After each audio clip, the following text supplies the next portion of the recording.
Yes. Okay. So I'm in Cape Town. I'm here to do the introduction to this workshop, this series of workshops that you're doing on investigative environmental investigations. It's great to be here. I'm a journalist based in Cape Town. I've had many years in newsrooms, working with all sorts of various journalism endeavors. And I recently, a year ago, left full-time newsrooms after many years, and I'm now working as an independent journalist, editor, working with investigative journalists through the Henry Marlowe Foundation. And I'm involved in information integrity at Stellenbosch University and the Center for Information Integrity. And I do a lot of freelance writing and editing. So it's quite nice to be in a collaborative environment such as this. So really what we're going to be doing is it's great to be here because with so many different countries represented. I just did a quick scan on the participants, and I just see there's a huge variety of people from mostly Africa, but also from various countries around Europe, and a few I think there's somebody from Jordan here.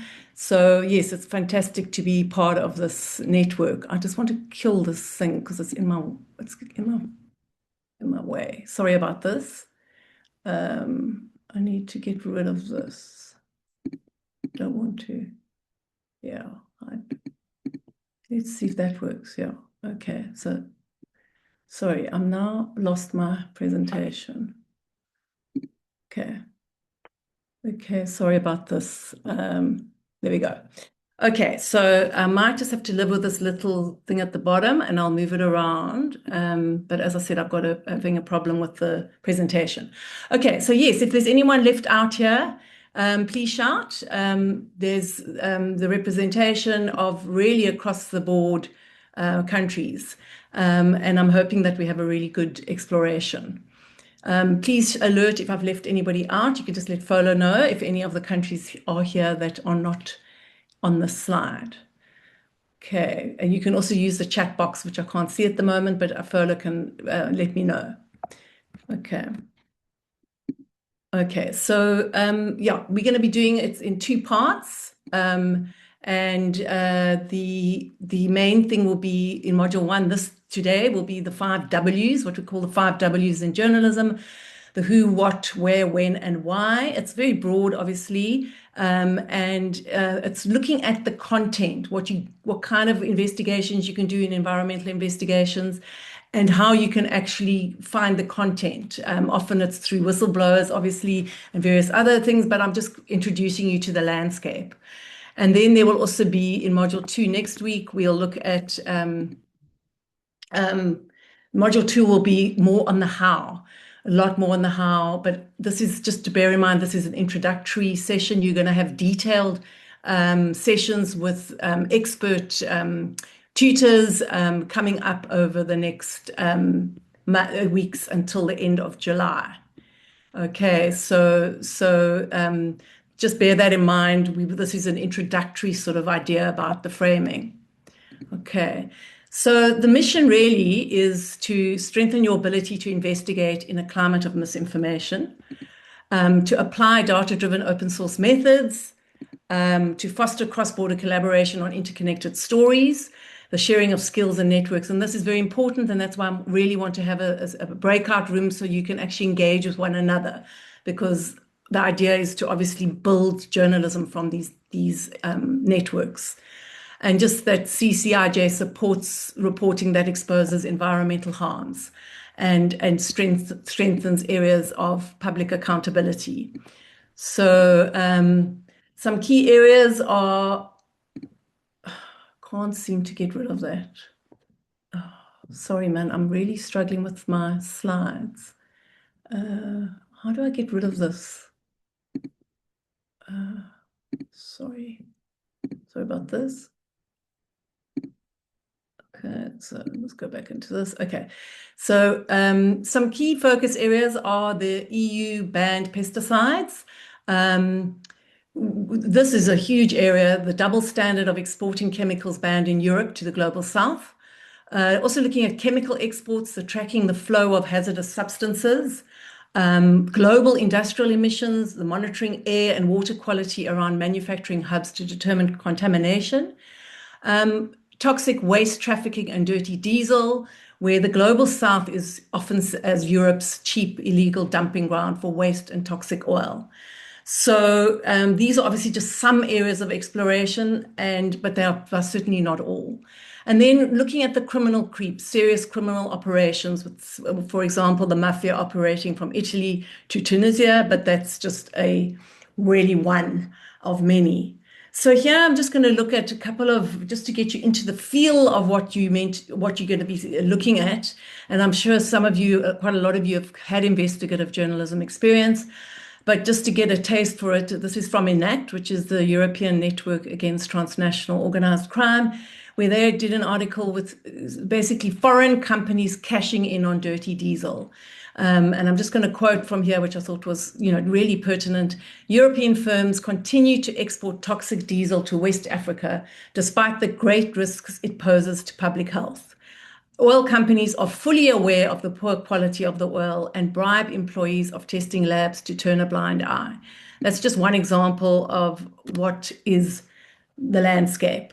Another one is also from ENACT, while one man's poison is another man's fortune. Here we look at while Europeans control what enters their soil, they don't care very much about what is exported. That's from a professor, and I thought it sums up a lot of the work that you can be doing in terms of this unequal situation. And then around 150,000 tons of electronic waste each year are shipped to Ghana legally and illegally, and that's a topic all on its own, the electronic waste issue. Which I think will be of keen interest amongst some of the people in this room. So, of course, while there's all this illegality going on and abuses of people's spaces, there are a lot of governances and treaties around these topics. And obviously, you need to know, as an investigative journalist, you need to know the rules and the legislation about what is allowed and what isn't. So any investigation you do, you'll need to get to grips with the governance and the treaties of various activities. So I've just jotted down a couple of them, which I think are pertinent, and you can do some further reading. The one is the Basel Convention, which was adopted in 1989 and enforced only in 92. It was a global convention, and it basically was an attempt to try and reduce the transboundary movements of hazardous waste. Interestingly, it excluded household items like TVs, fridge, and a lot of electronic stuff. Then the Bamako Convention was signed by African countries, and the idea on that was to prohibit a much wider sort of prohibition. And then there is also the Rotterdam Convention and the Stockholm Convention. And the Stockholm Convention was an attempt it's a much more recent one, and it's an attempt to clamp down on persistent organic pollutants, which POPs, which you'll hear a lot about. And they refer to the dirty dozen as some of these pollutants because there's 12 that are particularly hazardous and prolific. So I've also put the dates there to show how long it takes to get legislation in place. And so that's obviously shows you the challenge of trying to crack down on these issues, and the role of journalism obviously becomes, hugely important in this regard. So yes, if nothing urgent, I'm going to move on to some of the resources, trackers, and exploration. And here again, it's just a taste. I just want you to get a feel for what is out there, especially if you're not quite sure what your line of investigation you're interested in. There are so many. There's so much information available to actually look at possible stories. Because we have such a sophisticated, online system, and there's actually too much information. It's just a matter of knowing how to get what you want. So one of them I've mentioned before is ENACT, and they actually have an Africa section as well. And this slide is drawn from that ENACT, and this is an example. They track, criminal patterns, and you can actually drill down into specific areas like maritime crime, cybercrime, drug trafficking, human smuggling, etc. And it's a very good website to start getting a feel for the types of exploration you can do in this field. There's also the Environmental Investigation Agency, which I've just pulled a slide here from the illegal plastic waste trade, where you can actually track the trade of this illegal waste, where it's going from, the importing and exporting. And it's a very good crime tracker for actually helping you along the way. So, and what the aim of these slides actually is for you to, we'll share them afterwards, but it's for you to actually, look at some of these websites and actually get a feel for what you can explore and start also becoming familiar with how to navigate these sites, how to drill down and get what it is that you want. Okay, so there's obviously a lot of UN websites that you can access. I've just pulled this one and I've pulled another one as well. And this is on the UN Comtrade, it's called. And I pulled this one because it's got very good data visualization and you can actually drill down to exactly what you want. And I think most of it is free, but there's also a subscription. And that's obviously a separate topic of how you get what you want when you need a subscription. So this is basically tracking world exports, and it shows the flow of exports. So it's a fantastic resource for anyone involved in this kind of area. Then we have Greenpeace is a fantastic resource as well. And this is the Greenpeace Unearthed network. And I just pulled this slide because it shows you very, very visually what is going on with importing and exporting. And this was the situation with banned pesticides from the EU. And interestingly, this came at a time of expansion despite promises to end it. And I think this for me is one of the biggest things, is that there's a lot of attempts or claims to be cleaning up and doing things better, but a lot of it, as we know, is greenwashing.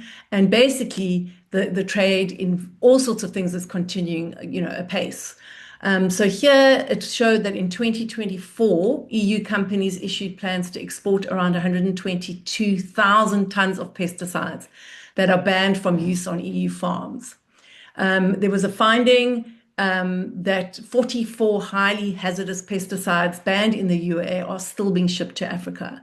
So that is also lots of room to explore further.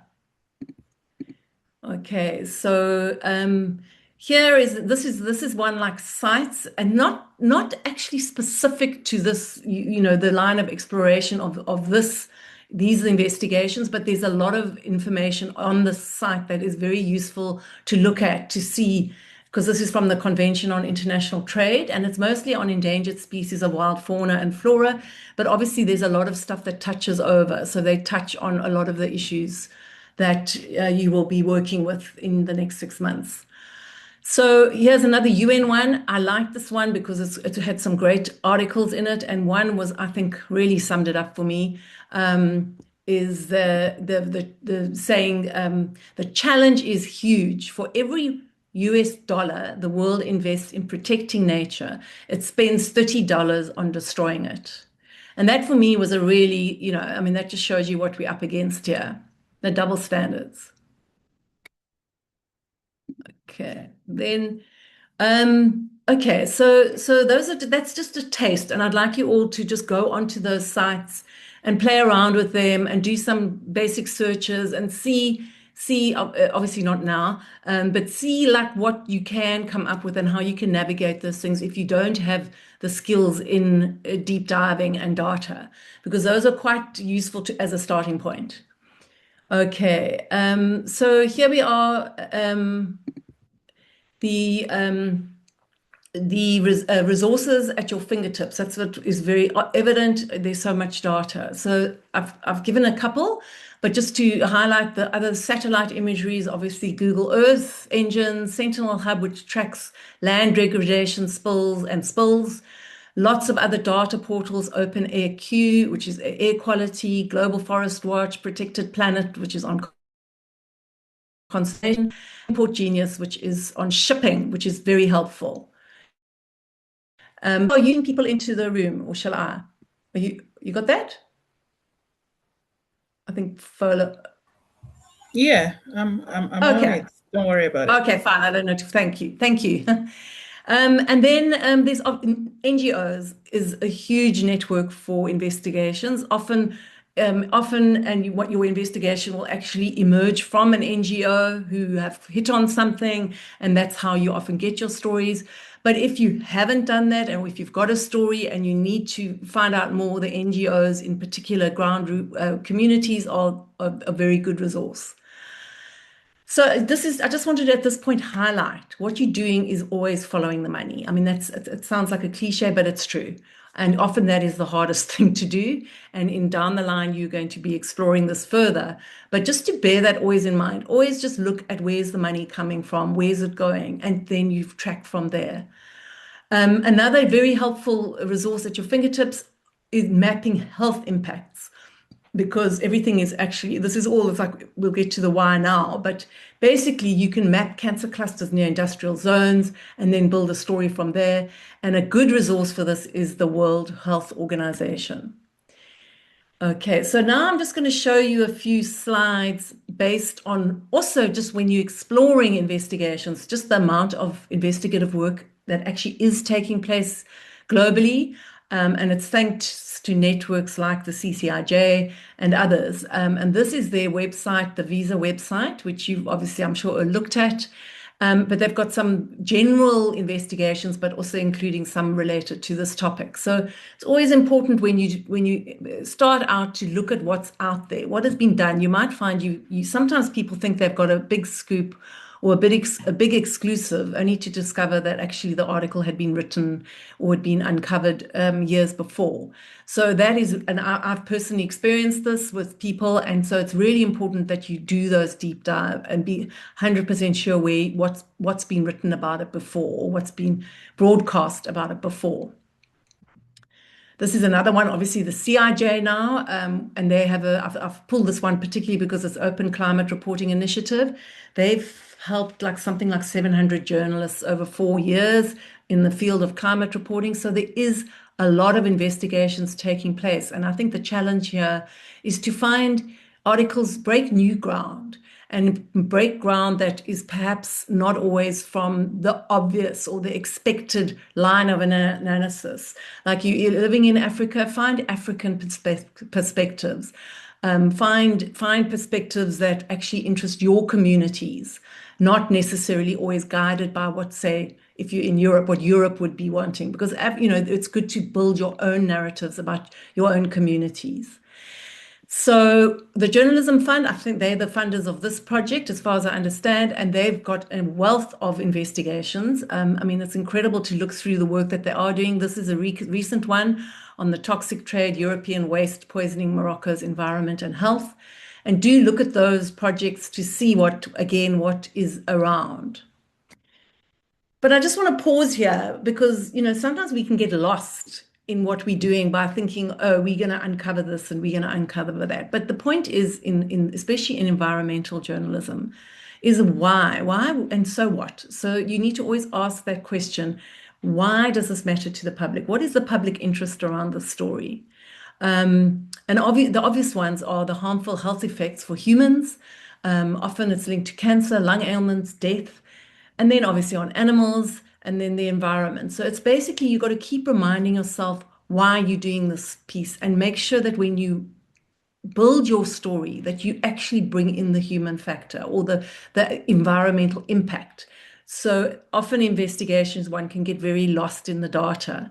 So this is just a reminder to keep thinking back. And I would always keep having that question in my head, like, am I keeping this relevant? So the other why factor is obviously because it's unsustainable. There's an unequal situation often on the planet. It's exploitative, it's unaccountable, corporates often unaccountable behavior. There's criminality, there's threats to public safety. And I don't know, Fola, if anyone has anything else they want to just throw out quickly before we move on, like, is there anything else that is really the important, why we do what we do? Like, why is it important? Would anyone like to share anything quickly?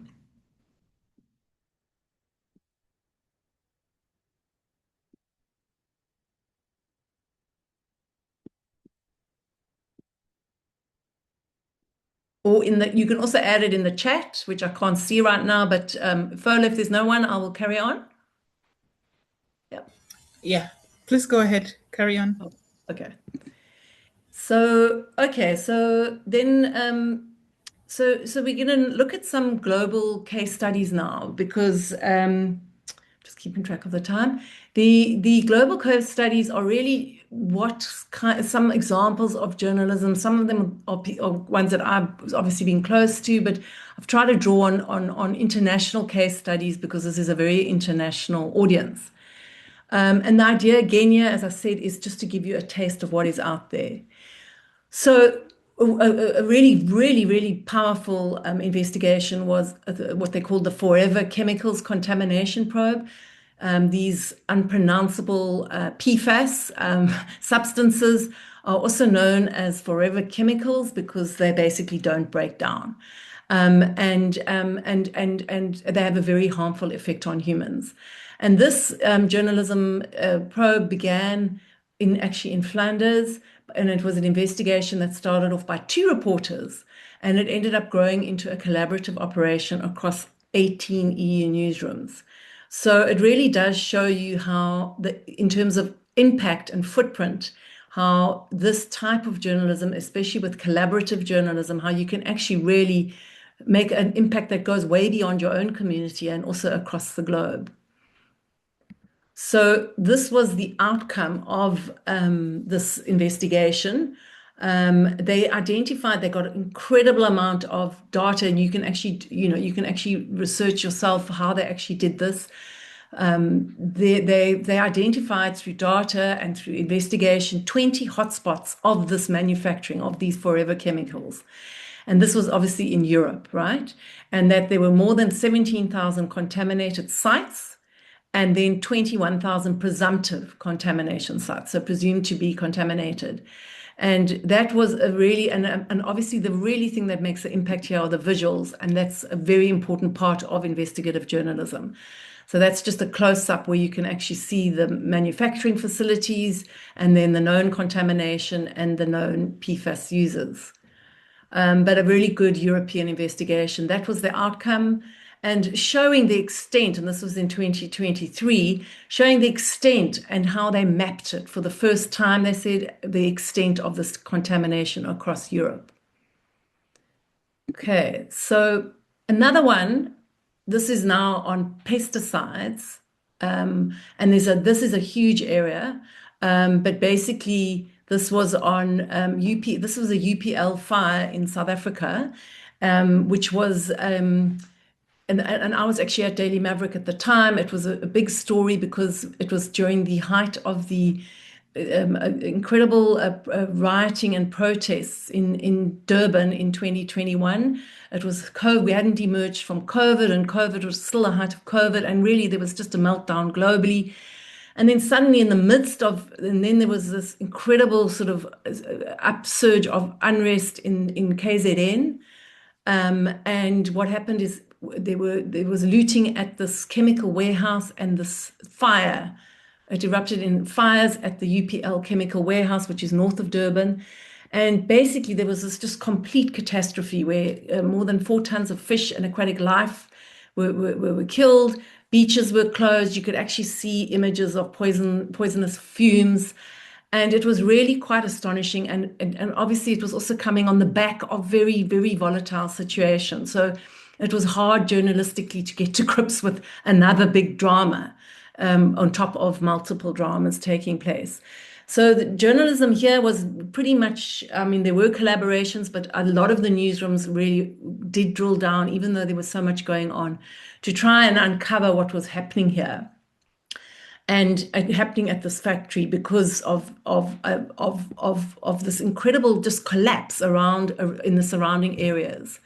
And Daily Maverick, where I spent 7 years at Daily Maverick, and I was there at this time, and Tony Carney was the main journalist covering it from KZN. And then Amabungani, which is the investigative unit that I think you all would know him, Amabi. And then News 24, also a major outlet that basically kept the pressure and exposed the lack of environmental permits and toxic runoff. So the irony was that this one fire just exposed what is probably happening much more on a much more widespread level. So the outcome, and people were relentless about this, kept on the pressure, that millions of liters of toxic chemicals were found in the warehouse. A banned pesticide, which is a component of Agent Orange, was found in the nearby Oshlanga River. UPL has denied that they kept this component, this chemical, in the warehouse. As far as I know, they haven't. It hasn't been conclusively. The denials are ongoing, and there's massive court cases going on, criminal prosecution taking place, and now 4 years later, we still haven't got to the bottom. The story's not over, and again, even though the investigative work actually never ends, especially if you get onto a story like this. The idea is to not drop the ball. You've got to just keep on at it. So here's another one. This one is in Nigeria, but it also extended beyond. And the problem here was that it's, as we've discussed, where there's a dumping ground for big European companies exporting banned toxic pesticides for profit at the risk of lives and the environment. The journalism here, I thought it was an amazing piece of discovery by a Nigerian freelance investigative journalist, Jennifer Ugwa, who basically turned her finding, and I think she started off actually investigating something else. I think she was investigating more the electric goods dumping, and then she got caught into this story, and she ended up becoming a cross-border collaboration. Obviously needed funding, and then it emerged from being a year or plus more, and moved into other countries. This is one of the stories done by Jennifer, and it basically just showed the extent. It had this domino effect. It wasn't just happening in Nigeria, it was happening in other countries.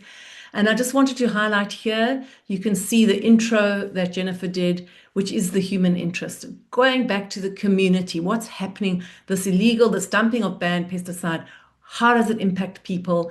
And then she introed actually on a Nigerian farmer whose daughter Beatrice died at the age of 13 from stomach cancer.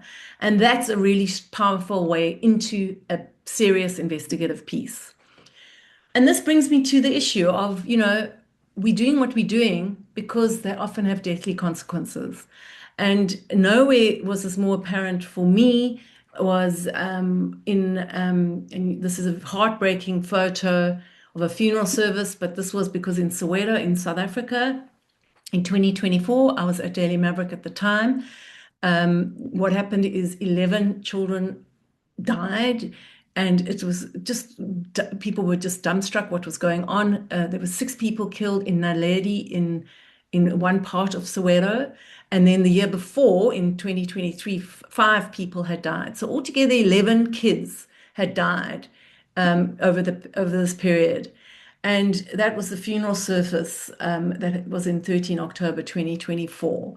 And it's just heartbreaking to see that this can actually happen. And what happened is there was obviously there was a clampdown on, there was a lot of investigations done. And eventually it was, the investigations pinpointed that it was this rat poison that's called tuberphus. It contains this very hazardous chemical called tuberphus. And that this rat poison, which is regarded as highly hazardous, is still allowed in the country as a pesticide for farms, but it's illegal because it's illegal, and it's very restricted. And basically, but what happens is it gets sold illegally as rat poison, and it gets used in communities and by communities and shopkeepers, and obviously this is how this pesticide, this poisoning, got to these poor kids. And it has caused, there is now I think the bill is already out at the moment. We're waiting to be signed to actually ban the pesticide. So that for me is a real, really tracking the story of deep loss. And we must never forget, again, the story is not over either. Okay, so and then just moving further afield, I think we do have somebody from Jordan here, but I thought this was a great investigation, and I have got the slides at the end which will be distributed where all the references are there. But this was just to show that it's everywhere. This was agricultural pesticides threatening to exterminate bees in Jordan. and it was an investigation done recently. It was in October 2025. So, obviously, this extends all over the world, and I thought this is a story that really has legs. Investigatively, last year, there was a study done by and published in the Environmental Science and Technology, which showed that, I'll quote, pesticides banned years ago in the European Union are drifting through the skies and turning up in clouds above France, raising concerns about how long these toxins persist and how far they can travel with potentially harmful global health impacts, according to this study. And I just wanted to give you a taste here of, if you are in Europe and you're not doing a cross-border, necessarily cross-continental study, there's a lot going on within Europe for further exploration. So I've only touched on some of the stories you can do and some of the stories that you would be interested in. Greenwashing is a huge one. That's the deceptive tactics behind environmental claims, which we've touched on. And I think that the issue here is that there's so many other lines of exploration too. There's illegal e-waste dumping, which I've also touched on. But just illegal dumping generally is a hugely hazardous issue in Africa. I know in South Africa it's a big issue, especially in poorer communities where you'll often find the dumps the most toxic and the most vulnerable, where they're just not demarcated. And so there's a lot of avenues of investigation that you can explore in your own communities or in other communities, but just to explore. Just looking at resources, there's the same old, the obvious news resources you can go to, but it's very important when you do investigations to look at the special interest publications. And this is a publication I just know. It's based in Kenya, and it's been going for a couple of years. And I think it's a really, really good one to flag on a news level, and it's a business level. So they're not doing investigations. But what's really good about them is that they're following the green economy in Africa. And I think they have some really good networks that you could look at in terms of getting access to see what's going on in Africa as this green economy grows, but also what is happening with the legislation and what's happening with other things, and especially also the e-waste. So here is a story that this publication Circular Rising did, and I'll just quote. It said, as mobile access grows, millions of SIM cards and other telecom components are entering waste streams that fall outside formal recovery systems. So these electronic components leach into the soil, right? And water, and they have and there's informal recycling practices, and they just can't cope with, they're just not adequate, and then it causes a risk to the workers around them and the communities. So I think this is a story definitely worth exploring further. And I've also just sent the slide here of Green Rising, which is the website. But again, it's not an investigative site. It is a business news site on the green economy. But it's just to try and get you to, it's important to cast the net as wide as possible.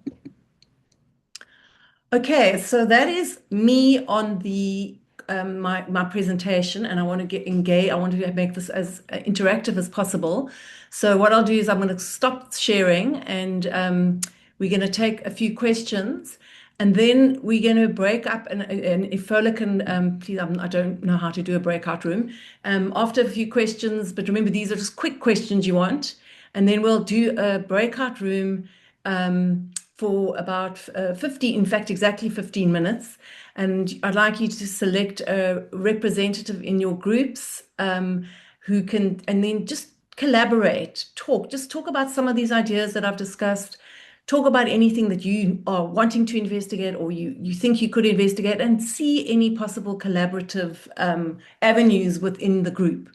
And then you can share them for 3 minutes each when we come back, but we won't probably get to many of them, because I want to leave spaces for general Q&A, and we can continue the feedback sessions in the second presentation. So before we get into that, I want to close the slides. So I'm just going to say next week, this is what we're looking at. It's, again, I said more about the how, and it's on the 26th. And then I've shared the references and then also my contact numbers. So let's just let me stop sharing. Great. Okay. So now have I stopped sharing? Yeah, I think so. Okay. So so now we can, I think I'll pass. Is there any immediate question before we go into a breakout room? Is there anything you want to raise from the slides or anything you want to add in terms of the conversation? And it can just be anything. Don't feel like, this is not the time. You can we can, because the idea is to be as conversational as possible and to get ideas. Is there anyone who wants to raise anything in the meantime?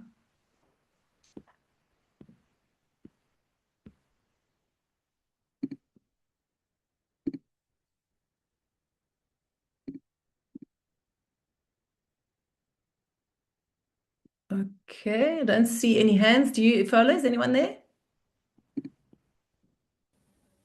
I see Jean-Pierre Yeah. saying, sorry, Fola. Okay, I'm just checking in the chat. Jean-Pierre says Green Rising is a good publication. But I want to let everyone know, if you do have a question when it's time, just go right ahead. Don't wait for someone else to ask first. Just speak up. You can turn on your mic and speak, or you can put it in the chat.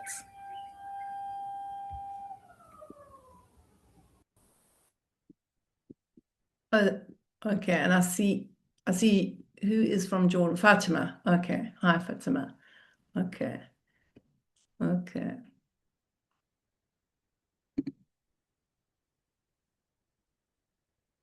Uh, I see Yero's question, will there be more training? Fola, there is more training. I don't know if you want to answer that for them, Fola.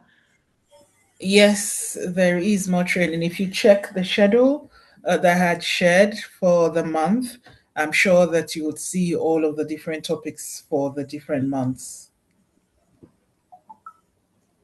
Enam wants to know, why does this matter in Sudan, where environmental harm, war economies, and weak accountability directly threaten public health, social justice, and community survival? Right. Well, what goes on in Sudan, I suppose it's just really a very dangerous, there's so many issues there. So I think if I understand the question, are you saying there's so many other things for survival, Inam? Do you want to just elaborate?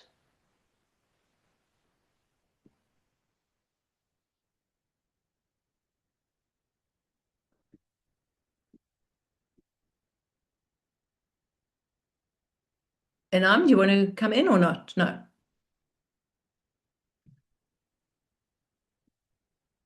I think my immediate answer would be that, what happens, these are global issues that affect every community. So it will be affecting the impact on Sudan with environmental harms and war economies, and weak accountability are just that much probably easier to hide. And I would imagine actually less focused on and not actually done as stories because there's such, the broader story is dominating. And so the accountability is so much less anyway. So that would be, something that it matters, but there's so many things that matter. Yeah, I don't know if anyone.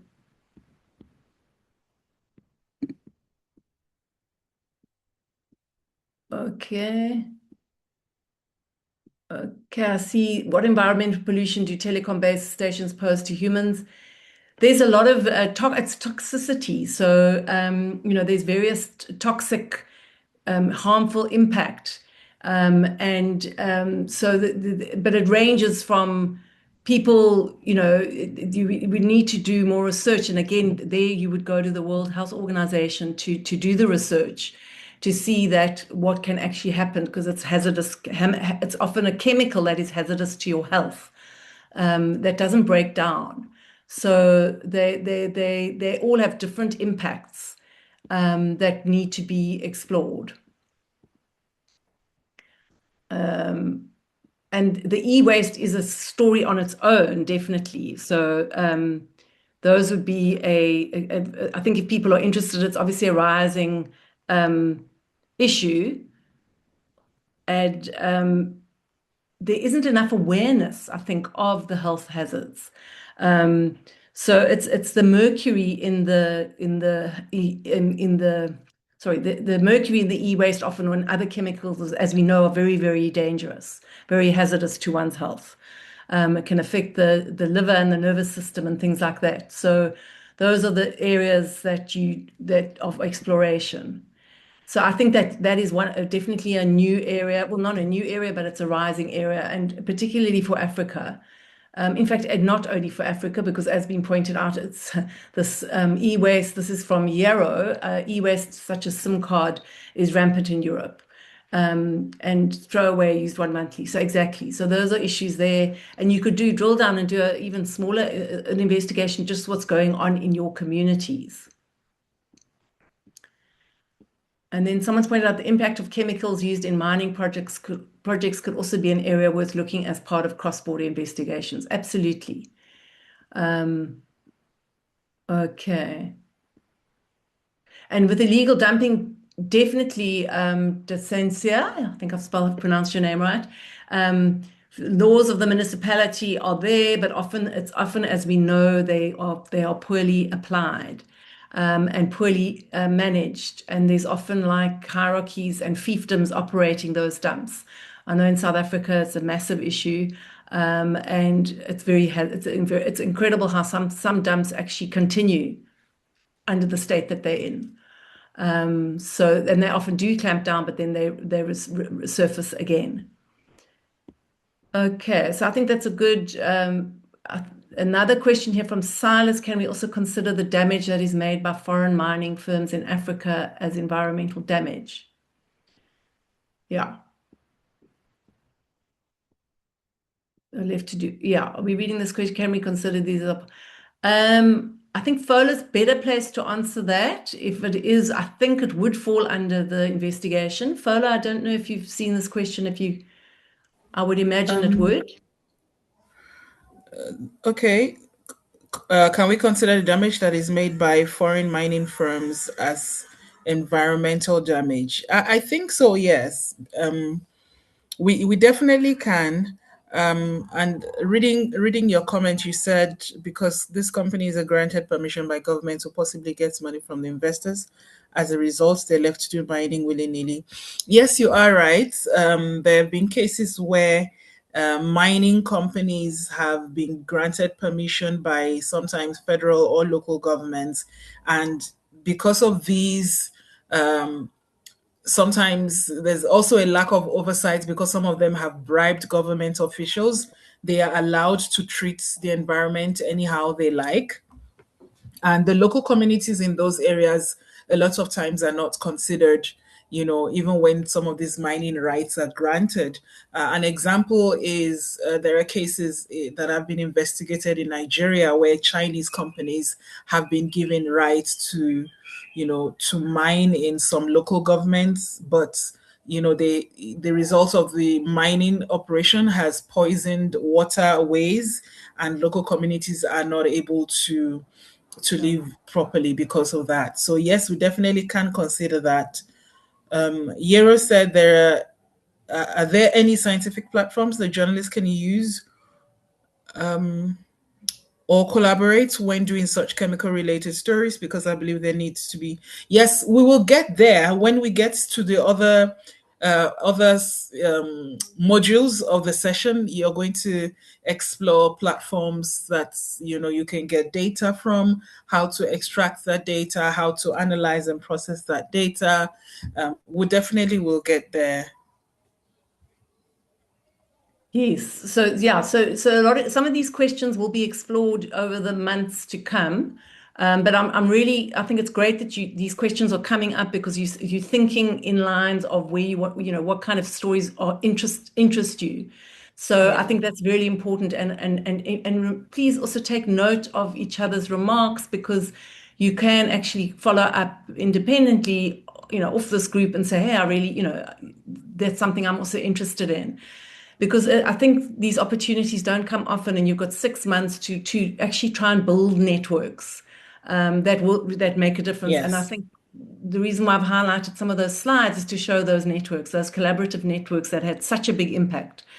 So that's what FOLA and the CCIJ is doing. And I think it's this type of collaboration is quite difficult to come naturally. So, Yeah. these it would be great if you do actually use these platforms to build. Yeah, Thanks, Janet. One of the things that we're hoping will come out of the 6 months program is to see how we can collaborate on stories. Like Mark Kwasi, I see a question, relating to illegal gold mining in Ghana, and it's actually a big problem because I've heard so many. I've seen a lot of reports being done about it, and people are still talking about it, and it's still very much detrimental to the environment. So, you know what? Thank you guys because I think we need to go to the breakout room now. Janet, are we still on sure, track? Okay, so we're sure. going Is to it okay if you can yeah. want to facilitate? Thanks. I'm And gonna are set up we the able to? breakout room and you can, just hop in there, the one that is assigned to you, and discuss amongst yourselves. The idea there is to get you to think of collaboration, which, as I've said, is one of the key. You really make bigger impact. And some of the questions on the chat are actually about things like how do these investigations make a difference, and where do you see legislation changing and things like that. So I think a short answer is in terms of investigations with collaboration, you have more power. And I think that's really important to consider that, this opportunity, as I said, is quite rare. So you please use those networks to build from the base you have. I think I must just introduce Peter, who is one of the tutors upcoming with the CCIJ. He's just joined now, but he will be delivering. I don't know if you want to say anything, Peter. He'll be delivering a couple of the nitty-gritty, more detailed sessions from this introduction. Do you just want to say Uh, hello? yeah, I'll be running the data classes Great. that are actually next up, and the data visualization stuff later on. And I'm just actually looking at responses that you've sent to that Google form we sent out. So thank you very much for that. That'll help me tailor what we're going to do in those sessions. Great. Thanks, Peter. So yeah, some of the questions we won't be able to answer. A lot of the questions here, and I don't know, Folo, if we'll be able to keep a transcript of some of the questions because they can come up again next week. We won't be able to answer them all, but you can use them as part of your lines of exploration. But just in terms of, one of the questions about what difference do we make as journalists and where do you see investigations actually bringing about change? I think that was a good question from Caroline, right? So thank you, Caroline. And you absolutely right. It's sometimes hard to track something specific to an investigation. But remember that they are often an investigation is what exposes something. And then other people join in, and then it becomes a more mainstream media thing, and then it gets taken up by lawmakers. And sometimes it's not always easy to track the actual impact that one investigation made because it forms part of a broader one. But I think the key thing is that they are obviously the Amazon rainforests, the journalism done back then has been a huge impact in terms of getting legislation in place. And that was a lot to do with journalists and Greenpeace and movements like that. Then there's also the Exxon Valdez oil spill in Alaska, and which leads to legislation. And in South Africa, as I mentioned, the pesticide case of the kids who died from rat poison, that there's legislation in place now to ban the product completely. So yes, you are right that, a lot of, and somebody else on the group made a point that, often they don't get tracked and nothing actually happens. So, but often there's an incident in investigative journalism that is covered by the news. but the thing that makes you an investigative journalist is that you go beyond the news. So you will be looking, so even though, so that's why sometimes the actual measure of the impact of that investigation might not be one single thing, because it's actually a lot of things. But a lot of it is because if it wasn't for investigative journalism, there would be no uncovering. So I'm not sure if anyone has anything they want to add. It might be quite nice to open it to the floor of anyone who does also has an example of where it did lead to change. And specifically, I think we must keep it in line with in the environmental investigations, because obviously I could talk about the Gupta leaks in South Africa and things like that, but let's keep it into the sort of investigative network. So I've mentioned Exxon Valdez Oil, Amazon Rainforest. I don't know with eSIM cards, e-waste, if there's been any shifts there. Does anyone have anything they would like to just contribute here on that thing where they've seen a positive impact?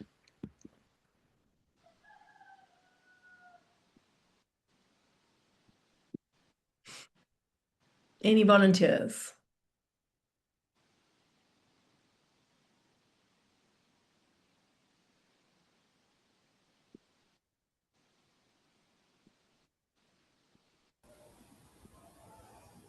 Ladies and gentlemen, please speak up.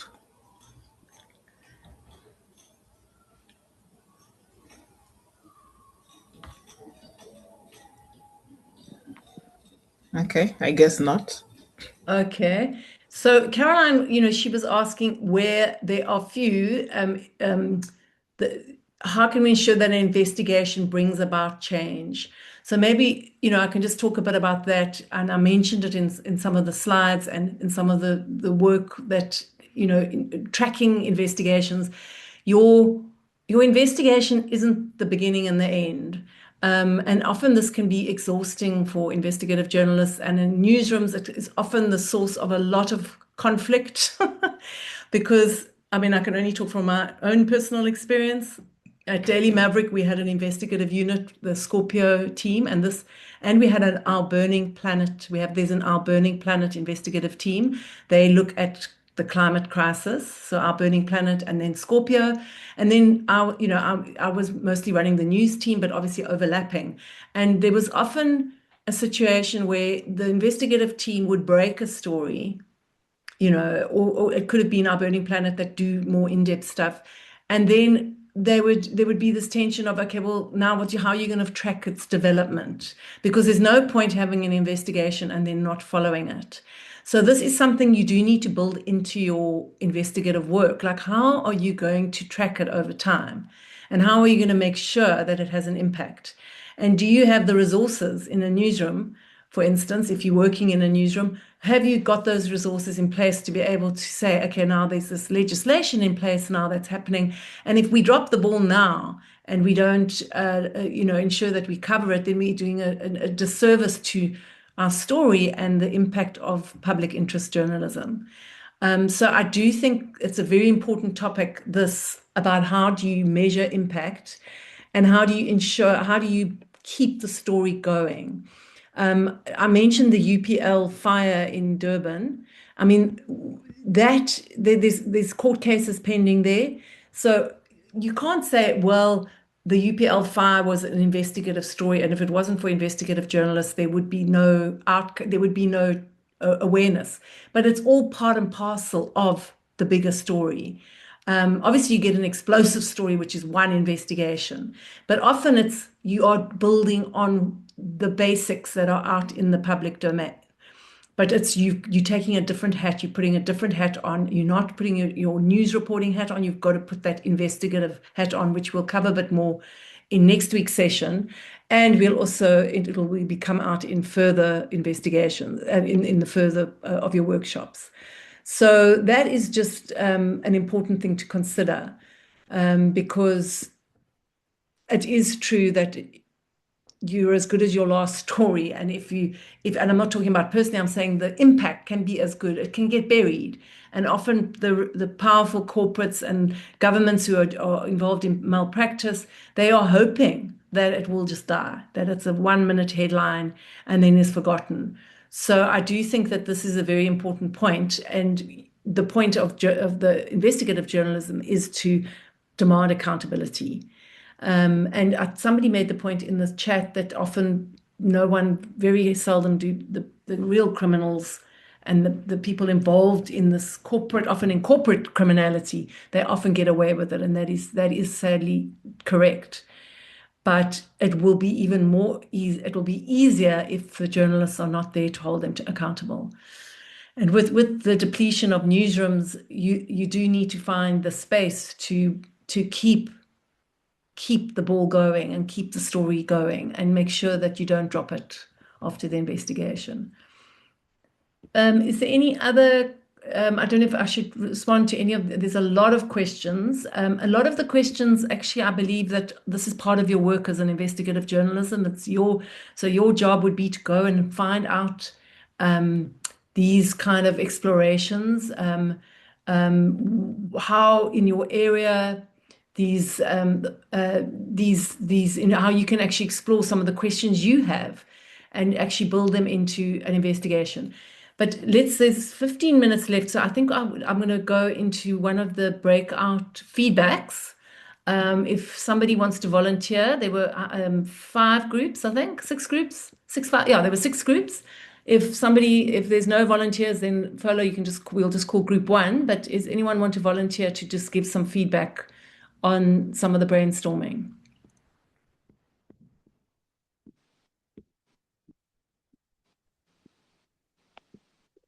Yes, Okay. I do.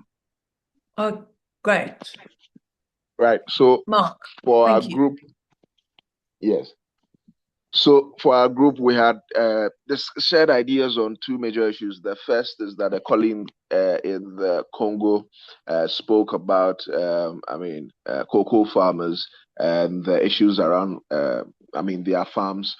And I think that we have a similar concern in Ghana as well, in two perspectives. I think the first is, some of the chemicals that they use for the farming of the cocoa. The second, and I think the bigger issue, is how illegal mining is not only affecting just the general environment, but also affecting cocoa farmers. So there are 2 things that are happening. Lands are being destroyed so that legal mining can go on. The second thing also is that the quality of the cocoa bean in itself is being affected because of 2 things. First, the chemicals itself for use on the cocoa farms themselves, but also the second thing is illegal mining and the chemicals that are being used affecting the source of water, the lands, and so then it means that it's also affecting the same lands on which the cocoas are being grown, and then it affects the bean as well. So that was one of the issues that we looked at, and how we can work around journalists and talking about these issues.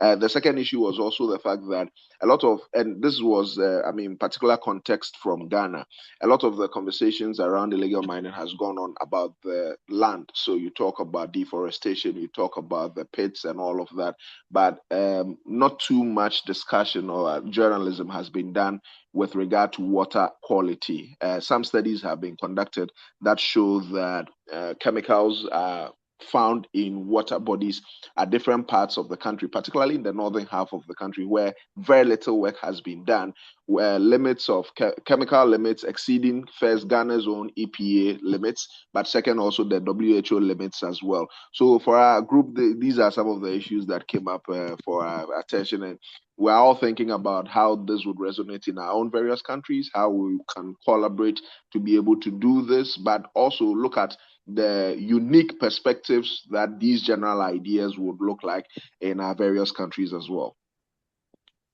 That's great, Mark. So it was mostly Ghana and Congo, but there were other countries involved. I think what's coming out there is that there is the similarity. There's areas that you can cross over for investigation. Exactly. Okay, I think that's really great. Obviously, the how is the trick, but often with investigations, it's to have an idea. An idea is obviously not good enough, but sometimes if it's your passion and you see the collaborative nature, then you can actually build from there. And as I showed in some of the examples, often it's 2 journalists in a newsroom who then discover something, and then they build from there, and suddenly you've got 18 newsrooms. So you can actually so I suppose what I'm saying, you can think big. You don't have to think small. You can say this is something we can actually build on.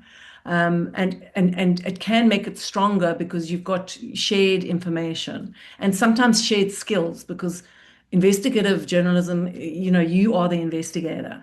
So thank you very much for that, Mark. I think we can do which group were you? What number were you? Does somebody else want to volunteer, or just go to number 1? Who's from group 1?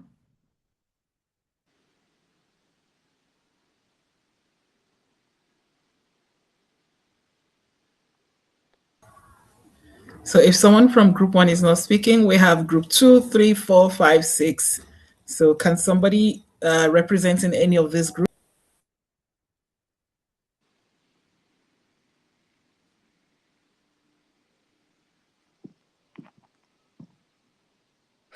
Okay. So Emmanuel, I think you were wasn't I there for a second? I think you won number 1. Do you want to just go? Were you the rep? Okay, sorry. Actually, we don't have many things to say because we have many difficulties to communicate and a lot of loss of communication. So we just had time to evocate greenwashing. And another subject would be investigate on a new e-waste landfill in Ghana, for example, and see what we find in this e-waste landfill and who is responsible in Europe for that. That's all. We really had difficulties to communicate. Oh, okay.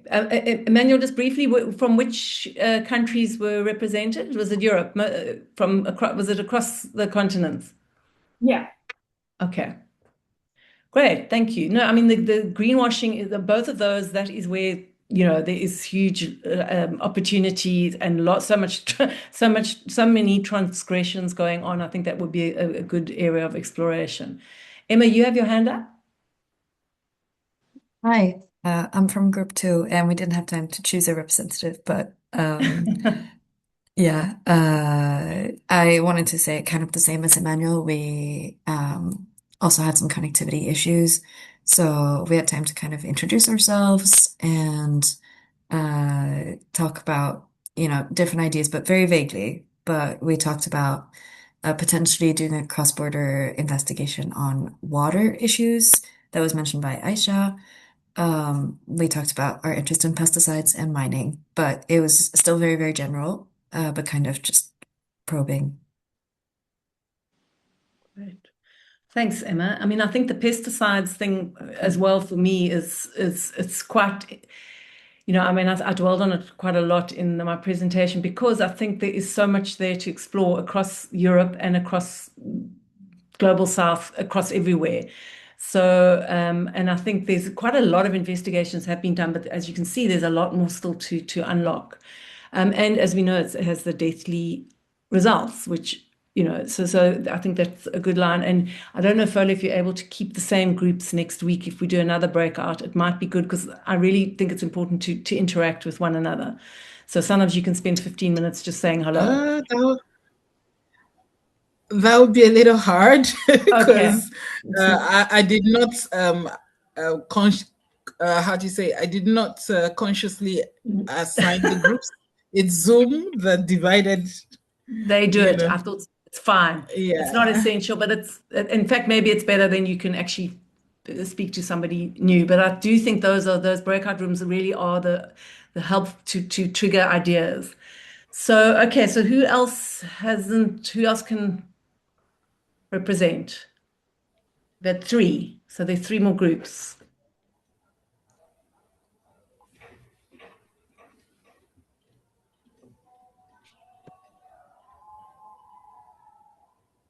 Oh, hello. Oh, hi. So my name is Jennifer Gila. I am a journalist from Tanzania. And in group 3, we were discussing on e-waste, and we just end up discussing on electric appliances that are sent from the second hand, appliances that are sent from the European countries. And like in my country, I was like telling them about the electric fridges and the TV that are sent from Europe. They don't really last long when they get here, because our electricity supplies, the UK ones are very strong, ours are not very strong. So when they come here, like 2 to 3 months, they die. So like they end up being waste. So I was telling them, I don't know where are these appliances once they are not longer used. Where do they go? And in like 5 to 10 years, how will it be? So we were discussing around that area. Yeah. Okay, excellent, Jennifer. Thank you. I mean, Ghana, there's been a lot. I know, I'm sure other countries as well, but I've seen Ghana's done quite a lot of investigative work on this, the electronic goods. And there was a slide I showed about it being, you know, there's so many, there's like criminal networks that operate it, but it's a complicated thing because some of these goods need to, you know, it's secondhand goods are in demand because people can't afford new products. So the banning of these products has not happened, and so there's layers of investigation to do there, and there's a lot more to uncover, and how the conventions have tried to sort of circumvent that and safeguard, you know, not being dumped, but there's still a lot of loopholes. So thank you for that. Look, it's almost time to finish, but we'll have sorry. yeah. I think the big issue is not that, because I'm here and I know there's a lot like the fridge. We have imported fridge from China, the new one, and the small one, they're cheap. The price is like equally at the second-hand ones. But I think the problem is here the mindset. People have been ensured that when you buy the second-hand stuffs from UK, maybe they are the durable ones. So the Chinese ones are not durable and stuff like that. So that's one of the most, I think, the most pressing issue that are forcing people, like motivating people to buy the second-hand ones. They believe that they are the strong ones, they are durable ones. Sure. Okay. So there's a perception that it'll be better. And okay, so that's very interesting, Jennifer. Thank you. Okay, so there's 2 more groups which we'll do next week just to share. But I think we need to wrap up. I think this has been a very good start. I hope it's helped to just feed the ideas and collaboratively get involved. I will Further will share the slides with all the references and things like that on the resources. But we'll meet again next week to look at more about the how. And yeah, I think I hope this is I hope this works for you, and we'll keep trying to build in some conversation besides just reams of slides. Thank you very much. Fola, over to you. Thank you.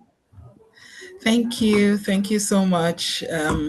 Thank you, Janet. It's been a very enlightening session. It's an introductory class, and as far as introductions go, this has been really in-depth and very, very broad. So thank you. Looking forward to the class on the 26th for the second part. Like I said earlier, I will share the video of today's session. It's going to be on CCIG's YouTube, and I would put the link in our chats as well, so everybody can have access to it from the WhatsApp chat. And also, next week, 26th, is the same time. Please try as much as possible to come in early, just the same way you came in today. But let's do better so that we're not, we don't keep Janet waiting. If you have any questions going forward, Janet is going to let us know.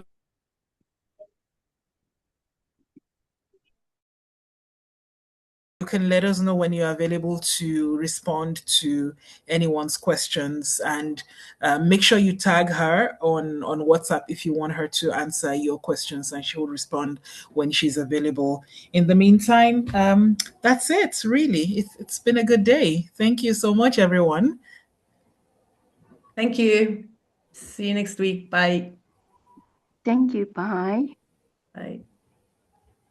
Thank Thanks. you very much. Bye. Bye.